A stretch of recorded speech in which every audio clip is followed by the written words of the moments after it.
అయిపోయి వర్షాకాలం వచ్చిందంటే అందరికీ ఆనందమే. వర్షంలో తడవడం అంటే పిల్లలతో పాటు పెద్దలకు సరదాగానే ఉంటుంది. కానీ ఈ వర్షం తెచ్చే ఆనందంతో పాటు ఇబ్బందులు కూడా ఉన్నాయి. సీజన్ మారడంతో అందరికీ త్వరగా వచ్చే ఇబ్బంది జలుబు, దగ్గు. ఇది ఇంతవరకు చాలా సాధారణమైన చిన్న సమస్యే అయినా ఇప్పుడు ఈ కోవిడ్-19 కరోనా తర్వాత ఈ జలుబు, దగ్గుతో అందరూ ఇన్స్టంట్ పానిక్ మోడ్లోకి వెళ్ళిపోతున్నారు. ఈ టైంలో వీటిని ఈజీగా తీసుకోలేం.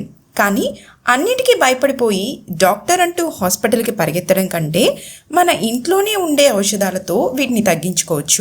ఎటువంటి సైడ్ ఎఫెక్ట్స్ లేకుండా త్వరగా రిలీఫ్ పొందొచ్చు. మనకు జలుబు లేదా దగ్గు అని అనిపించిన వెంటనే, అంటే స్టార్టింగ్లోనే అశ్రద్ధ చేయకుండా వీటిని చేస్తే వెంటనే తగ్గిపోతాయి. వాటి వల్ల ఎక్కువ ఇబ్బంది పడాల్సిన అవసరమే ఉండదు. సో ఫస్ట్ మనం హనీ జింజర్ రెమెడీ చూద్దాం. ఇది చాలా సింపుల్. 1 స్పూన్ తేనెలో 1 స్పూన్ అల్లం రసం, చిటికెడు మిరియాల పొడి కలిపి ప్రతిరోజు ఉదయం నిద్ర లేవగానే ఇంకా రాత్రి పడుకునే ముందు ఇలా 3 days తీసుకోవాలి. మన సెకండ్ రెమెడీ ఏంటంటే వాము ఆకు. వాము ఆకు నిజంగా చాలా మంచిది. అసలు 4 లేదా 5 వాము ఆకుల్ని నేరుగా తిని వాటి రసం మింగడం వల్ల చాలా మంచి ఫలితం త్వరగా దొరుకుతుంది.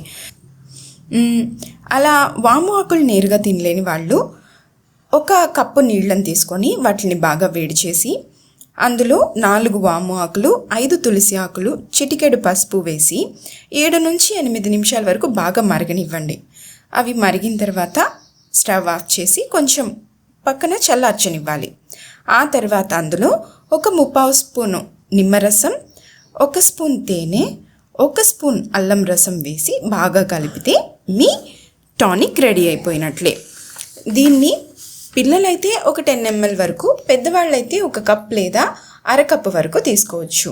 అల్లం కఫాన్ని తగ్గిస్తుంది. పసుపు యాంటీబ్యాక్టీరియల్. తేనెలో ఎన్నో ఔషధ గుణాలు ఉన్నాయి. ఇవి జలుబు, దగ్గు సమస్యలకు త్వరగా తగ్గించడానికి ఉపయోగపడతాయి. So I hope this video useful to you all. Have a happy and healthy life.